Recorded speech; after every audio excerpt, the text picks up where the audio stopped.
Welcome back to my channel. Today we are going to talk about the characteristic equation and characteristic roots. So the equation phi lambda, if you would recall from my previous video, that phi lambda is equal to 0, or that is that this determinant of a minus lambda I is equal to 0, will be called the characteristic equation of A, and its roots, that is the values which satisfy that equation, let's suppose they are given as lambda 1, lambda 2 and so on up till n solutions, and these are called the characteristic roots or eigenvalues of A. Characteristic roots are also known as latent roots or eigenvalues.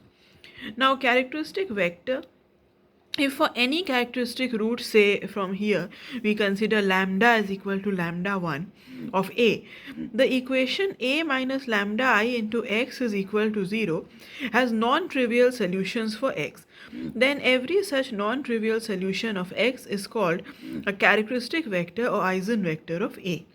So a non-trivial solution basically refers to a solution that is where the value 0 is not involved.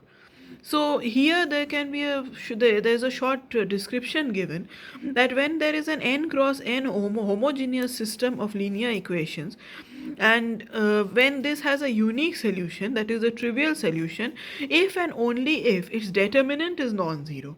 If this determinant is 0, then the system has an infinite number of solutions. That is, for a non-trivial solution, this determinant of this matrix A should be equal to 0. In that case, we might be getting multiple solutions which satisfy the equation. So this is all about characteristic roots and equations. So I'll see you in the next video. Thank you for watching.